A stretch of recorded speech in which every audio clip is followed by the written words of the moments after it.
Ilikuwa ni jioni njema yenye mwanga hafifu kwa wale waliotumaini siku hiyo kupata kitu chochote na wamerudi kama walivyo.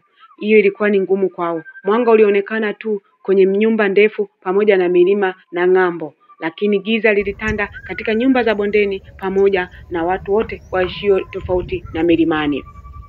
Mifugo ilionekana kurudi mazizini kwao, ndege wa angani walionekana kurudi kwenye miti yao, na binadamu walionekana kurejea katika nyumba zao, isipokuwa wale tu wageuzao usiku kuwa mchana. Siku hii ilikuwa nzuri sana kwa binti mmoja ambaye alipokea simu ya mpenzi wake kwamba ajiandae, siku ya kesho alikuwa anaenda kutambulishwa kwa wazazi wake. Alifurahi sana na kusema, asante Mungu, hatimaye siku hii imefika. Ninatumaini haitakuwa mbaya kwangu. Siku ilipofika, walienda upande wa ukweni, yaani kwa mume wake, na akatambulishwa. Walikuja mawifi zake kama 7. Wote aliwatambua kuwa hao walikuwa ni mawifi zake. Wengine watoto wa mama mdogo, wengine watoto wa mama kabisa walioshia baba mmoja na mume wake, na wengine walikuwa ni ndugu. Walikuja mashemeji pia, nao waliweza kuwatambua, na sherehe kidogo ilifanyika, na hatimaye wakapanga kuwa wataenda upande wa kikeni sasa kwenda rasmi kwenda kutoa posa pamoja na mahari ili waoane. Haikupita muda mrefu sana, hii siku ilifika na wakafanya hivyo kwa upande wa kikeni, na watu hawa wakafunga pingu za maisha ili waishi kama mke na mume. Siku moja wakati wako nyumbani wanaishi kwa amani, hawana shida, mwanamke huyu yeye alisema, nilisahau kila kitu, nilijiona kama ninaishi mbinguni, hakuna makwazo, hakuna shida, hakuna kelele. Lakini siku moja wakati tumekaa na mume wangu, tumekaa tunapunga hewa ya jioni, tulipokea mgeni mmoja. Huyu mtu sikuwa nimemkumbuka, lakini mume wangu alivyomuona, alikuwa anakunywa kinywaji na kinywaji kilimwanguka. Akanyanyuka kwa hasira, akamsogelea, wewe kulikoni? Mbona umekuja bila taarifa? Umekuja kufanya nini? Huku nyuma mimi nilijaa hasira, nikasema huyu alikuwa ni mke wake wa zamani, kama sio mke basi alikuwa ni mchumba wake, na kama si mchumba basi alikuwa na mahusiano naye. Mbona amemwaga kinywaji? Mbona amenyanyuka kwa kuhamaki? Na wakati nimejiandaa kuweka mashambulizi na matusi makubwa na mvua ya mawe kunyesha katika lile eneo, nilishangazwa kuambiwa, je, mama anajua kama umekuja huku? Akachukua simu mfukoni mume wangu, akampigia simu mama yake, akamwambia, mama, inakuwaje mnamruhusu huyu anakuja huku bila mimi kuniambia? Mnajua kama mimi nimeoa, kwa nini msinipe taarifa kwamba huyu anakuja huku? Ndipo mama yake aliposikia kwenye simu akisema, sisi wenyewe huku hajatuambia kwamba anakuja huku, tumeshangaa tu yupo kwenye gari anasema kwamba amepanda gari anaenda kwa kaka yake, hatujajua hata maelezano mmeelekezana vipi na amefikaje, maana huko ni mbali, huo ni mkoa, sijui yeye amejuaje na amefikaje, hatukujua. Nikamuuliza mume wangu, usimpokee hivyo mgeni, kama ni mgeni wetu basi aingie ndani muongee kiustaarabu. Mume wangu hakutaka yule binti aingeweze kuingia hata ndani, alisema ageuze pale pale na aondoke aende kwa shangazi yake Mbagara, yeye asingeweza kukaa na mtu kama yule. Lakini mume wangu alisema, mimi huyu haingii ndani. Mimi nikasema sio kweli, lazima aingie ndani, huo sio ustaarabu. Hata kama mtu amekosea si umuonyee ndani. Ni kweli amefanya makosa, umekuja kwa mtu bila kusema, lakini yafaa akae ndani alafu muongee. Tuliingia ndani na huyu wifi yangu akaanza kuongea na kaka yake, na mimi nilimuuliza baadhi ya maswali, mama hajambo, fulani hajambo, wale ambao nilikuwa nawakumbuka, lakini wengine wote nilikuwa sijauliza maana sikuwakumbuka. Mume wangu alimwambia, inabidi kesho asubuhi uondoke uende Mbagara, wewe usingeweza kukaa hapa ndani. Nikamwambia mume wangu, angeweza kukaa, kwani kuna shida gani? Mbona sisi tuko wenyewe, hakuna mtoto, hakuna nini. Angekaa kwa muda mchache, alafu baadaye ataenda huko kwa shangaze. Lakini mume wangu akaniambia, hawezi kukaa hapa, mimi nina hapa haki ya Mungu. Kama hii nyumba ni ya kwangu, hawezi kukaa hapa. Na wewe huruma jumla zako zitakuponza. Nikasema mbona anaonekana ni binti wa kawaida tu, kwa nini unamchukia kiasi hicho? Lakini alisema usiingilie, haya ni mambo ya familia. Tafadhali usitafute mimi nikaongea mambo makubwa na makali kwako wakati sijai kuongea. Nataka huyo kesho aondoke, lakini niliamua kuacha kama ndugu. Sijui aliongea nini. Kesho yake asubuhi mume wangu aliamka na akaenda kazini. Mimi nafanya kazi ya kufundisha watoto wadogo, mume wangu anafanya kazi sehemu nyingine. Niliondoka kazini nikaacha hela, lakini mume wangu mimi hakuweza hata kuacha hela kwa ajili ya mgeni. Mimi niliacha hela yangu, nikaambia wifi, utaweza kutafuta chochote na upike hapo. Angalia kwenye friji kinachokufaa, upike ule wewe tu. Vyakula vingine mimi nitakuja kupika mwenyewe. Akasema sawa. Alikaa hapo, nilirudi nilimkuta. Tuliishi ndani kama miezi 4. Baada ya miezi 4 nilianza kuona utofauti kwa wifi. Wifi alikuwa kama akiniangalia kama ananinyari. Akikaa hivi ananipandisha, nikinyanyuka lazima niangalie nyuma. Nikikaa lazima nitizame usoni. Nikasema wifi, mbona siku hizo unaniangalia kama mke mwenzio? Unanitizama kama unaninyari. Kuna chochote unakiona tofauti? Akasema, ninakuangalia tu vile umenenepa kama mtoto tembo. ulivyofunga ndoa hakuwa mnene hivyo. Sasa hivi tumbo limefumuka. Kakaangu hapendi watu wenye matumbo makubwa. Nikamwambia unajuaje kama kakaako hapendi watu wenye matumbo makubwa? Kanichukua mimi na tumbo langu. Akasema haukuwa hivyo. Siku nafunga ndoa ulikuwa kama misi. Mpaka mwenyewe nijisikia wivu. Lakini sasa hivi umenenepa. Uko mbele hueleweki, nyuma huonekani. Umenenepa hata shingo. Masikio pia amenenepa. Umekuwa kama mtoto wa tembo. Kwa kweli fanya upungue. Sikujisikia vizuri haya maneno. Nilicheka lakini sikuwa nacheka. Nafsi yangu iliniuma. Ikabidi nyamaze kimya. Iliendelea kuishi hivi, nikahisi kuna utofauti, na ni kweli nilikuwa nimenenepa, tumbo lilikuwa ni kubwa, mafuta yamejaa kila sehemu, nimenenepa hadi kidole, pua langu pia limenenepa. Na nikiangalia kweli, mume wangu alishawahi kuniambiaga, mimi sipendi mtu mnene.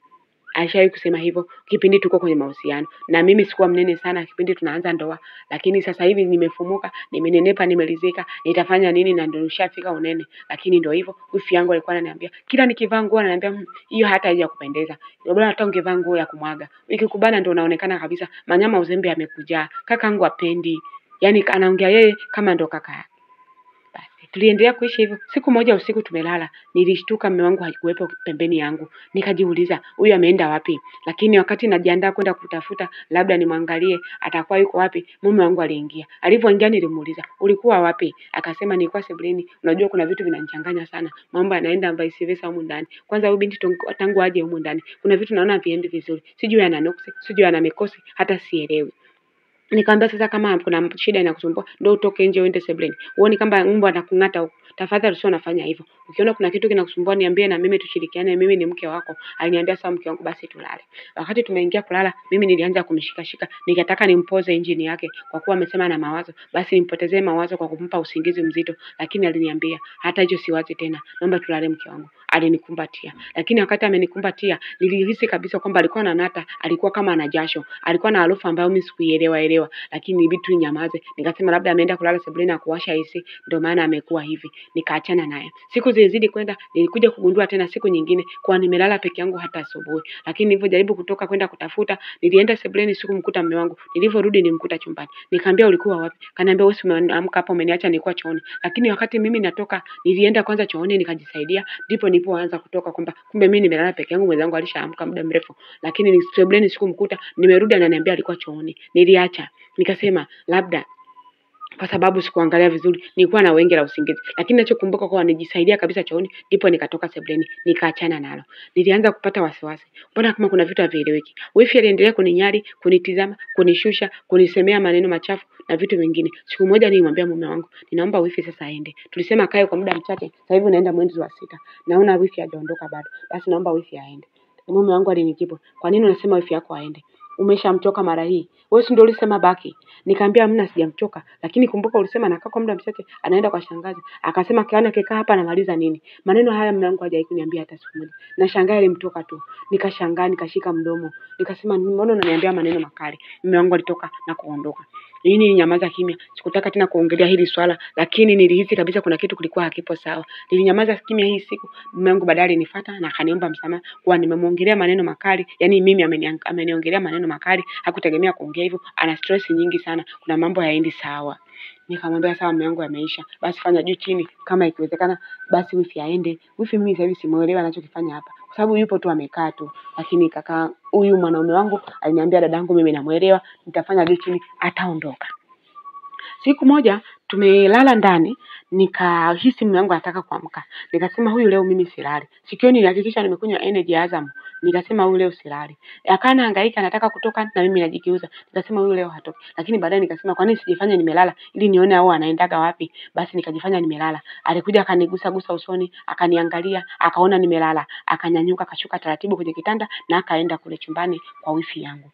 Wifi yangu alikuwa akimwambia kuwa ameshalala huyo nguruwe wako, na akasema ndio ameshalala, twende basi ufanye haraka. Akasema naomba usinipelekeshe, hii ni mali yangu mimi, wewe unajua kabisa mimi tangu nizaliwe simjui mwanaume mwingine zaidi yako, kwa hiyo ndio maana nimekufuata hapa karibu ili tuendeleze game letu. Sasa kama namuogopa mke wako, mimi siogopi kufanya chochote na aondoke, mimi ndio mke sahihi. Mliniambia tangu mamangu amefariki, mmenilea nyinyi, mkasema wewe utakuja kunioa na umenianza mwenyewe, kwa nini umekuja kuoa mwanamke mwingine? Ina maana mimi uliniona sifai tena, mimi ni family friend za kwenu. Ndio nikajua kumbe kumbe huyu wifi si mtoto halisi kabisa wa mle kwenye ile familia, bali walimlea baada ya mama yake kufariki, kwa jirani yao mmoja kufariki, na wamemfanya kama ndugu yao. Na huyu mume wangu mimi alikuwa anatembea naye tangu mdogo huyu binti. Ndio nikajua kumbe naishi na mke mwenzangu. Nijisikia kujikojorea, joto la kwapa lilijaa, joto la chini lilijaa, kila kitu kilianza kujaa. Nikaona nywele zinasimama, kichwa chake kinanipanda, lakini akili yangu ikaniambia, hebu punguza munkari, upate kujua mengi zaidi. Ukikurupuka utayaacha yote na utayakosa yote. Na kweli ni nyamaza kimya. Huyu binti alikuwa anaanza taratibu. Alianza kumshika mume wangu sehemu za siri na kutaka kunyonya tunda langu. Akaanza kulinyonya pale. Wako pale pale kwenye korido, hata ndani hawajaingia. Mume wangu alisema, "Twende kwanza ndani, huyu asije kaamka. Twende ndani tufunge mlango, ndipo nitakuwa na amani." Mpaka unaona hivi mashine yenyewe haitaki hata kuamka, kuwasha ianze kusaga mahindi. Akasema, "Haya, twende ndani." Wakashikana akaenda ndani. Dada alikuwa anaonyesha kiburi na dharau kwamba anaweza kumcontrol mume wangu. Nikasema, jamani, hiki ni nini ninachokiona? Nilisogea kwenye mlango, nilisikia kelele na vurugu zilizokuwa zikiingia kule chumbani na zikitoka kule chumbani. Nikasema kumbe mimi naishi na mke mwenzangu. Nilisubiria, baadaye nikaanza kuchungulia kwenye kidirisha. Niona mitindo alikuwa akifanya mke mwenzangu. Nikasema acha nijivumilie na mimi nijifunze. Akija na mimi niruke beki kama yeye, labda mume wangu anaweza kunielewa. Basi niliona mambo aliyokuwa anafanya yule mtoto. Alifanya mambo ambayo hata mimi mwenyewe sijawahi kufanya. Madudu aliyokuwa anatufanya pale, mwenyewe nibaki na shangaa. Nikasema kumbe kuna mambo kama haya. Mbona mimi haya siyajui? Acha tu nijifunze kutoka kwa mke mwenzangu. Baadaye nilipoona mume wangu amefika, kwa sababu ninamjua, nikajua huyu anaelekea kupiga kona, na mimi nikatoka haraka. Nikasema sije katoka haraka. Lakini mimi nimetoka pale, uweze amini, nikijua huyu anakuja ndani ya sekunde kadhaa, lakini nilishangaa nusu saa imepita, mwanaume hajaja. Nikabidi nirudi. Nilivyorudi nikakuta mambo bado yanaendelea. Ina maana akapiga kona na kaendelea pia. Nikasema mbona mimi kwangu afanyagi hivi? Huwa anapiga, akipiga kimoja yeye ni chali, harudi tena kulala kwenye mwili wangu, au harudi tena hata kugusa tena. Yaani yeye cheka alishajiwekea yeye kwake, kila siku ni kimoja, hakuna viwili. Ikitokea siku viwili, labda kipindi cha uchumba, lakini sio kipindi ambacho tunaishi wote ndani. Yeye bajeti yake ana moja tu. Lakini huku mbona amepiga na anaendelea? Ina maana amepumzika ndani ya sekunde kadhaa na ameanza tena na anaendelea. Na kati kwangu afanye hivi. Hiki ni kitu gani? Haya ni madudu gani? Nikanyamaza kimya. Inabidi nirudi ndani, nilianza kulia. Nililia sana. Nilivyosikia mlango unafungwa, taratibu kuna mtu ananyata, niliingia kitandani na nikalala. Mume wangu alivyokuja aliingia bafuni, na akaingia bafuni akajimwagia maji kidogo sana kwenye mwili wake, na akaja akalala. Akanikumbatia mimi, tukaendelea kulala. Wakati mimi nishajua kila kitu. Nilinyamaza kimya. Asubuhi moja niliamka nikaenda zangu kazini, nikijua kabisa kwamba hapa mimi niko na mke mwenzangu. Huyu dada alikuwa akinitizama kwa dharau, kiburi. Alianza kuvaa vizuri na kupendeza, kila kitu kilikuwa kiko sawa. Mume wangu alibadilika, alikuwa ni mkimya sana. Si yule nilikuwa nacheka naye, si yule nilikuwa nacheza naye rede, si yule nilikuwa nacheka, yani nafanya kama babu yangu. Alikuwa yupo kimya muda wote. Sio alikuwa anaogopa kujichanganya. Siku moja akaniambia, baada ya kuniita jina langu, aliita jina la huyu dada. Nikamwambia umeshaanza kuvurugika kichwa sasa. Mbona unaanza kuita na majina na bado utaita zaidi. Akasema kwa nini umeongea hivyo? Si upo na mtu humu ndani. Kwa nini simuite jina lake? Na wakati mimi najua yuko humu ndani. Nikamwambia sawa, naelewa. Kwa sababu mimi nishaiwa hata siku moja kukuita jina la mlinzi. Mbona kule nyuma kuna mlinzi? Ushawahi kusikia hata siku moja mimi nimekuita Marcos? Mbona sijawahi kukuita? Akasema okay, achana na mambo. Wewe mwanamke na nguvu sana. Mimi ndio maana sipendi mambo hayo. Basi tulinyamaza kimya.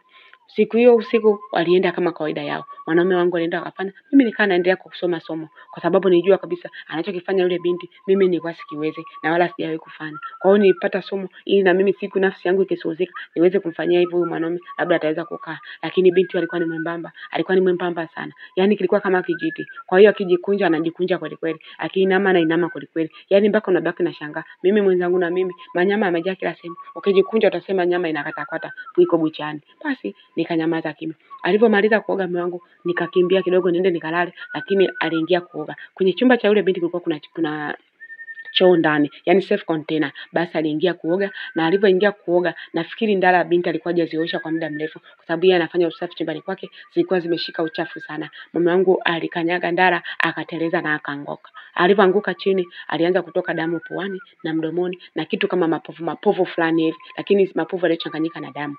Huyu wifi yangu alipiga kelele sana. Kelele moja tu. Mimi nikatoka, ikabidi niende. Nikamwambia wewe kuna nini? Manake akasema kaka ameanguka. Kaka na ameanguka na mwangalia ikiwa uchi wa mnyama. Nikamwambia kaka ameangukaje akiwa uchi wa mnyama? Akasema wifi hata mwenyewe sijui.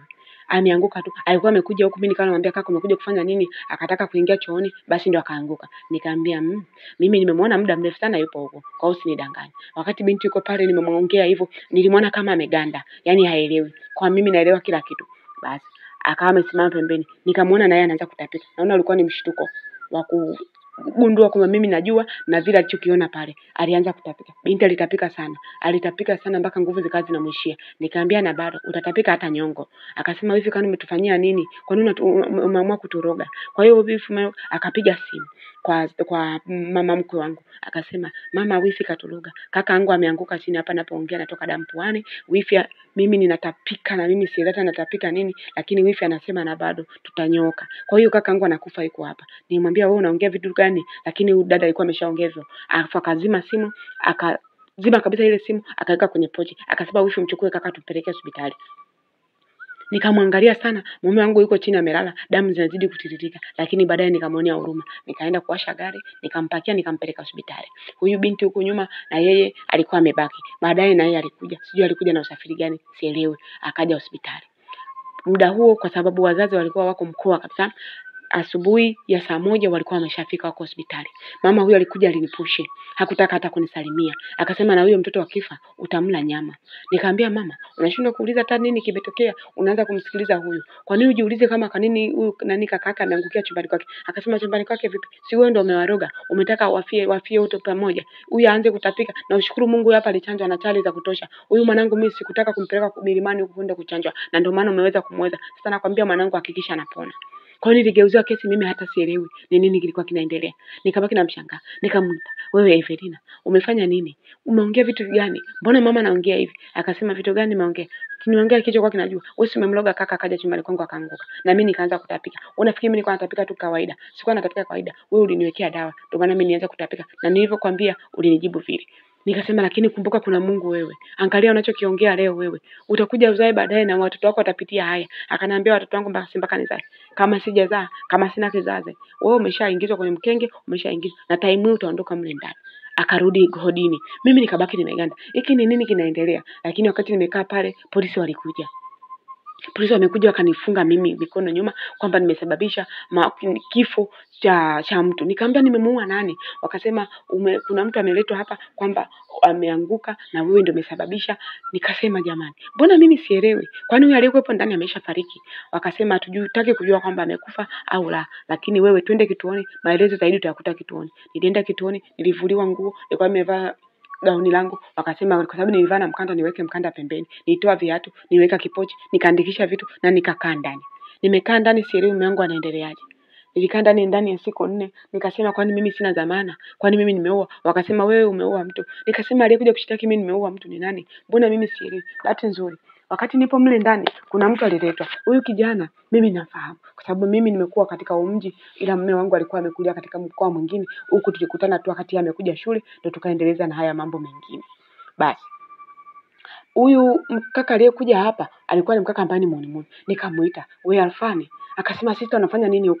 Nikamwambia bwana mimi nimekuwa ndani tokea juzi na sina hata mtu ambaye amekuja kuniangalia. Akasema mimi mwenyewe nimefanya msala mmoja hivi nini huko kwa baba mdogo nini, lakini baba mdogo kama kunipunish nini kaamua kunileta huko. Kwa hiyo fanya juu chini. Mimi nikitoka tu nitaenda kumwambia mama atakuja kusaidia. Nikamwambia sawa haina shida. Basi nilikaa mle, huyu kijana kweli alikuja watu wakaja akamtolea zamani watu wawili pale. Akatolewa kwa sababu ni mtoto wa kishua sana na ni mtoto wa mtu ambaye mimi ninamfahamu pale maeneo ya nyumbani ambako nilikuwa nakaa na mama hapa jijini. Basi kweli baada ya siku huyo kijana kuondoka, maana aliniambia sister niamini mimi nakwambia kesho natoka nje mwanangu. Utakuwa ulaiani usijali. Huyu mtoto ni muuni aliyeshindikana. Kwa hiyo muda mwingine unamweka ndani anafanya matukio makubwa anawekwa ndani, lakini ndio hivyo kwa sababu kwao kuna mali wanakuja kufuatwa.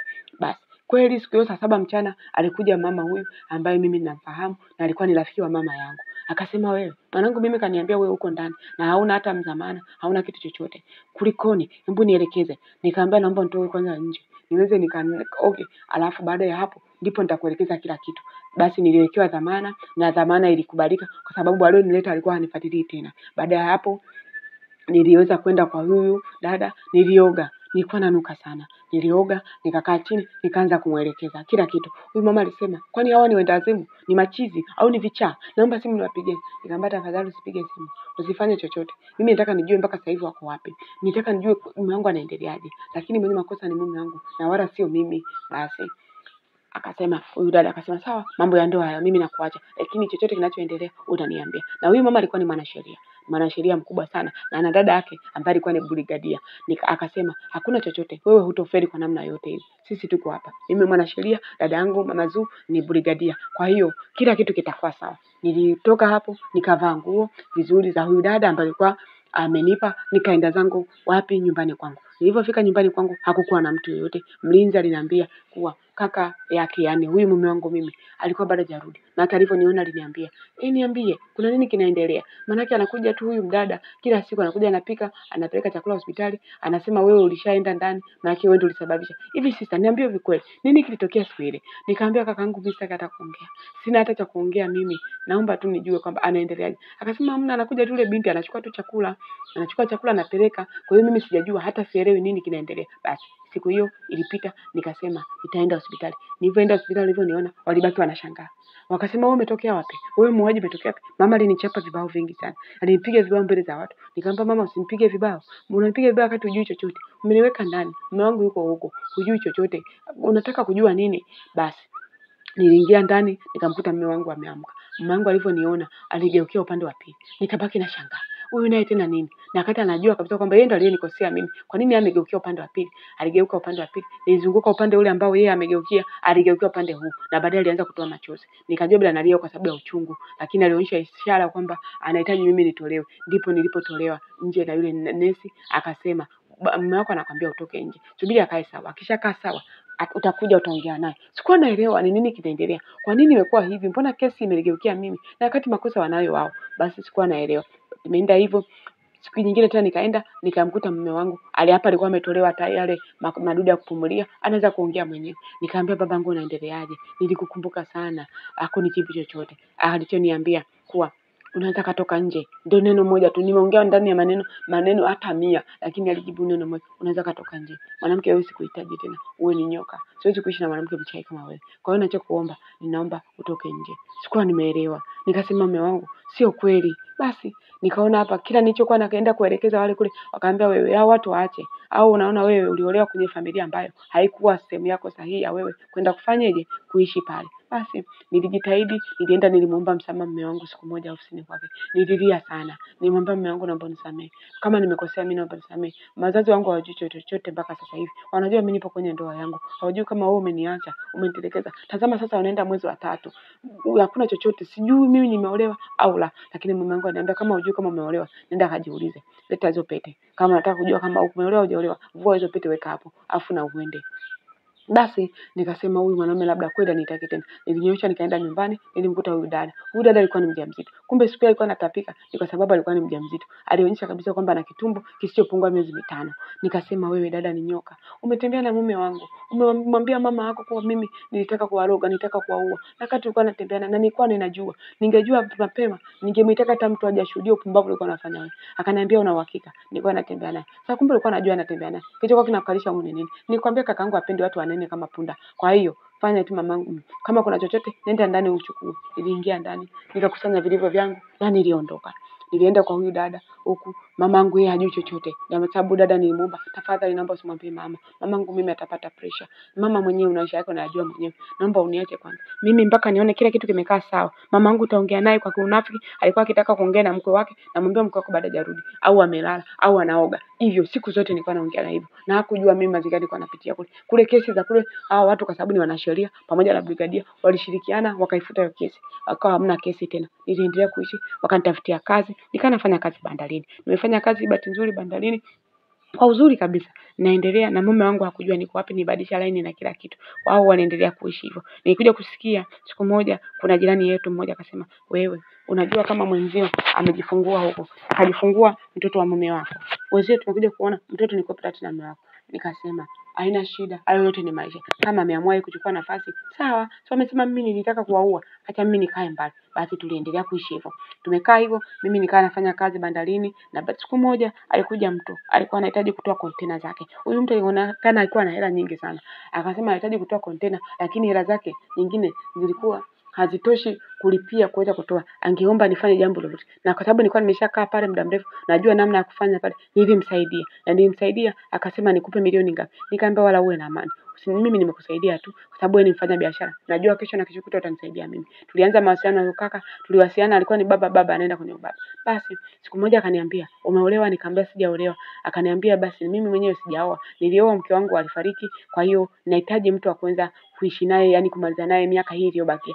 Si mzee sana alikuwa. Akaniambia na watoto wawili na wote wako nje wanasoma huko. Kwa hiyo anahitaji mtu yule ambaye atakaa naye pale nyumbani, maana kuna wafanya kazi tu. Nikamwambia sawa, haina shida, hongera. Lakini akaniambia unaniambia sawa, ina maana umenikubali? Nikamwambia hapana, mimi sijakubali, nimekwambia tu sawa. Akaniambia sawa. Tuliendelea kuwasiliana na baadaye nilianza mahusiano na huyo kaka. Tulipoanza mahusiano akasema, wewe inabidi uombe talaka kwa mume wako, na kama ukiomba talaka mimi nitakuoa tena ndoa nzuri ya kanisani. Basi nilienda kwa mume wangu, nikaenda kuomba talaka. Nilipomkuta mume wangu, nilimkuta amedhoofu sana, alikuwa na vidonda zimemtoka mdomoni. Nikamuuliza, wewe ulikuwa unaumwa? Akasema sio kazi yako. Nikamwambia sawa, mimi nimefuata talaka. Akaniambia hilo tu. Nikamwambia akaniandikia talaka pale pale ofisini na akanipa mimi, nikaondoka. Lakini kabisa alikuwa anaonekana yuko amezoofu, hajapendeza, hayupo kama vile ambavyo alikuwepo.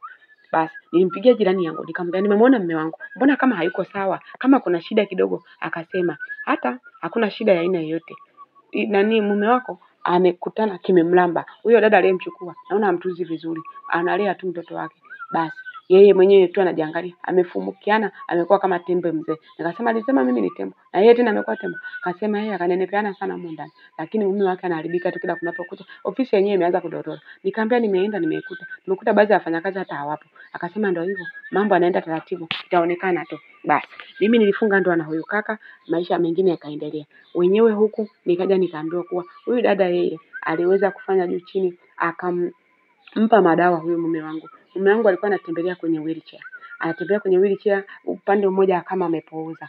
Lakini huyu dada ndiye alikuwa yuko kwenye ofisi pale ambapo mume wangu yeye ndiye alikuwa anakaa. Yeye ndiye alikuwa amesimamia zile ofisi na yuko kule kama yeye ndio bosi. Mume wangu akiwa yuko nyumbani, ambaye alikuwa ni mume wangu zamani, akiwa kule nyumbani hana mbele hana nyuma. Lakini siku moja huyu dada anasema alimchukua huyu mume wangu akaenda akamweka katikati ya barabara kwa aendelee kuombaomba ili alete hela nyumbani. Mwanaume asiyekuwa na faida ya kazi gani, kwa sababu amepooza upande mmoja, mkono na mguu ulikuwa ufanye kazi. Basi akamchukua akamweka barabarani pale Karume, akawa anaombaomba.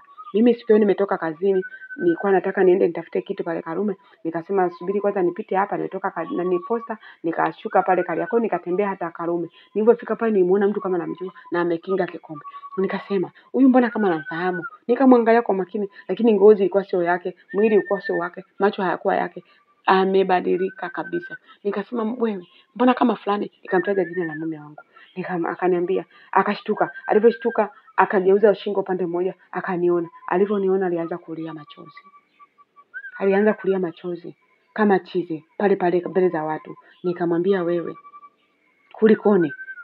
Akaniambia kama unavyoona mdomo umeenda upande. Anasema kama unavyoona maisha yangu sasa hivi yameishia hapa. Sina mbele, sina nyuma. Mvua yangu, jua langu. Nikamwambia aliyekuleta hapa nani? Akasema amenileta yule dada. Nikamwambia amekuleta amekwambia ombe. Akaniambia amenileta hapa ametaka niombe hapa. Na mimi nyumbani sirudi. Tunasema tunaishije sisi wote. Na kuna mtu ananisimamia anayenileta hapa na kunirudisha. Kwa hiyo mimi nipo sehemu tunaishi na vilema wenzangu. Yeye yuko nyumbani. Nikasema lakini yote uliyataka mwenyewe. Akasema naomba usinilaumu. Ila nina ombi moja. Nikamwambia usijali ombi mimi sitaki kulisikia sasa hivi. Hebu kaa nalo kwanza, siku nyingine nitapita hapa. Nitakuja kusikiliza ile ombi lako. Nilipanda gari na nikaondoka. Nilipoondoka njiani niliwaza sana. Nikampigia simu mume wangu huyu mpya, nikamuelekeza. Nikamwambia nimekutana na yule aliyekuwa mume wangu. Akaniambia umeanza mambo yenu. Umekutana tena wapi? Na hamjaanza kusema mlikuwa mnakutana hoja watu. Nikamwambia hapana. Nimekuta naomba Karume. Akasema nikamwambia kweli, nimekuta naomba. Akasema umempa shilingi ngapi? Ungempa hata 100,000. Nikamwambia mimi hata shilingi 100 sijampa. Na kikombe chake nimemwacha nacho hapo hapo. Sijampa hata shilingi 100 na hapa mbele za Mungu nife sasa hivi nipo kwenye gari.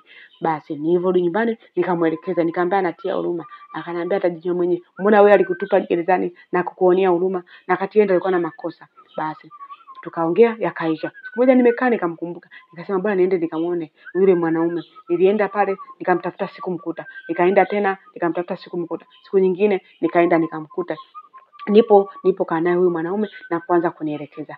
Aliniambia kwa yule msichana yeye alikuwa anatembea naye tangu mdogo, ndiye aliyemtoa msichana wake. Lakini wakati ametangaza kusema ananioa mimi, yule msichana alianza kuleta vita tangu kule kijijini. Ile harusi yenyewe haikutakiwa kufanyika. Nilipambana tu kwa namna nyingine mpaka nilimwambia shangazi yangu mmoja, na shangazi akasema hiyo harusi itafanyika. Sijui alienda kufanya nini. Harusi ndio ikapita. Lakini ile harusi haikutakiwa kupita. Na hata siku ya harusi kama unakumbuka kuna sehemu gari letu liligonga.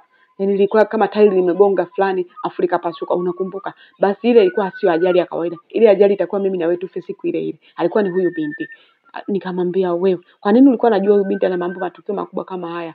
Akasema mimi namfahamu huyu binti. Ndio maana hata siku ile alivyokuja nilishtuka sana kwa sababu niliona nyoka amekuja nyumbani kwangu. Ndio maana nitamani aondoke. Lakini ulivyoruhusu alale, kuna vitu alifanya ile siku ile usiku. Alinibadilisha akili mimi. Sikuwa mimi nilikuwa ninaongea. Ndio maana nilianza kuona wewe ni wa ajabu. Nikaanza kuona kwamba ni jitu kama linene ambalo lipolipo hata lieleweke. Na wakati nilikuwa nakupenda sana mke wangu. Kwa hiyo mimi sasa hivi nina akili zangu timamu. Lakini yule binti amenizalia mtoto, nashukuru. Mtoto yule ni wa kwangu, ni mzuri, lakini kachukua kila kitu. Yeye ndio bosi pale ofisini. Hajui chochote, haelewi chochote. Ofisi inaanguka tu. Watu wananipigia simu, lakini mwisho wa siku kaja akachukua na simu yangu. Yeye ndio anapokea simu kila kitu. Ameleta huko ameniambia niombe nirejeshe hela nyumbani. Na mimi wasirudi nyumbani kabisa. Nimeamua kujichanganya na vilema wenzangu, ninaishi huko. Nikamwambia leo pole sana. Akaniambia ndio hivyo, hii dunia iko ya tofauti sana. Mimi nijitoa sana kwako. Nilichokuwa nakifanya mle ndani. Kweli mimi nimeanza kutembea na huyu msichana baada tu ya yeye kuja, hata wiki 3 hazikupita. Nilianza kutembea naye kwa sababu akili yangu ilikuwa haiko sawa. Alafu nilikuwa nataka sana wewe usijue. Kwa hiyo nilikuwa ninakuacha unalala, naenda natembea naye ili kutaka wewe usijue chochote, tusigombane wala tusiachane. Lakini yeye alikuwa anataka kufanya sana kusudi. Alikuwa anafanya makusudi. Alikuwa ananiambia kabisa, "Kwani unamuogopa mke wako?" Mimi simuogopi. Chochote anaweza kufanya kuanzia sasa kwa sababu mimi najua wewe ndio mume wangu. Kwa hiyo nilikuwa naishi kwa shida sana. Ndio maana alipokuja tu huyu nilianza kubadilika. Nilianza kuona mimi nadhoofu, lakini ilikuwa nashindwa kujinyanyua nisimame upande gani. Basi nikamwambia haya sawa, mimi nitoka pale niliingia mfukoni, nikampa kiasi cha pesa, nikaondoka zangu. Nikamwambia mimi hivi nimeolewa, tena nimeolewa na ndoa kubwa tu. Hatimaye mamangu amekuja kujua, tena sio muda mrefu sana. Hata miezi 6 haijapita, mamangu ndo amekuja kujua kama mimi nilikuwa nimeshaachana na wewe miaka hiyo yote. Alikuwa hajui. Akaniambia umeolewa? Nikamwambia akasema hongera sana. Wewe ni mke sahihi sana. Aliyekupata yeye kapata kitu chema. Basi nikamwambia sawa, na wewe utapata pia mtu sahihi. Wewe familia yenu nyinyi. Nikamwambia na mama kwa nini alisema mimi nimekusukuma wewe? Akasema ndio binti alimtengeneza hivyo, lakini mama baadaye amekuja kugundua kuwa wewe ulikuwa mtu sahihi, lakini ndio hivyo ameshachelewa. Maana yake kashaulizia, mama akakutafuta, kashajua kwamba wewe umeolewa na kila kitu, na mama hajui kama mimi niko hapa. Anajua kama niko nyumbani, sina kazi, lakini sio hapa nilipofikia. Nikamwambia basi vizuri. Mimi nikaondoka zangu, nikawaacha kama alivyo. Basi baada ya muda nilikuja kusikia kuwa yule binti alichukua yule mtoto akampelekea babake barabarani. Baba yule alikuwa anaomba na yule mtoto. Vile vile yeye yuko kachukua kampuni huko, anaendeleza na mambo yake mengine huko. Lakini kule nyumbani na kwenyewe mama mtu baada ya kusikia mtoto yule aliwekwa barabarani anaomba na babake, mama mtu yule alifariki. Alifariki kwa kuwa alikuwa anatetea ujinga. Kama angelijua tangu mapema, alikuwa anaweza kuiokoa hii ndoa. Mtu mwema anaonekana, maneno ya mtu mwema yanaonekana, matendo ya mtu mwema yanaonekana. Lakini huyu mama hakuweza kuona ubaya ambao ulikuwepo kwa yule binti. Hata kama wao ndio wamemlea, rafiki yake alimwachia tangu alivyofariki, lakini alikuwa anajua kabisa kwamba huyu mtu sio mtu mzuri. Alitumia nguvu sana kuniondoa mimi. Aliongopa, alitenda vitendo vibaya, lakini wenyewe walimsupport yeye kwa sababu wao walikuwa wamemzoea yeye kwamba yule ni family friend. Basi nikaja nikasikia kwamba yule mtoto yuko barabarani. Mimi nilichokifanya, msaada mmoja tu nilitoa. Nimwambia mwanaume utaishi barabarani, huyu mtoto utanipa mimi. Basi mimi nilienda kuchukua yule mtoto, nakaa naye nyumbani. Nimeishi naye mimi nyumbani mpaka binti amekuwa ni mkubwa kubwa tu. Haiko darasa la kwanza na mimi nikaa nimebahatika kupata watoto 2 mapacha na huyu mwanaume wangu, na mwanaume wangu ananipenda sana. Ananijali sana. Lakini huyu mwanaume mpaka anapoongea, yeye yuko barabarani, anaomba na alishapoza. Mkono mmoja ni mwembamba na mguu mmoja ni mwembamba. Ana uwezo wa kutembea ni kama mtu mwenye polio pamoja na mdomo umeenda upande. Na story yetu inaishia hapa. Asanteni. Naomba kujua mnasikiliza hii story mko wapi, na naomba msiache kulike, kushare, comment ili kuendelea kupata video nyingine nyingi zenye mafunzo kama hizi hapa. Asanteni.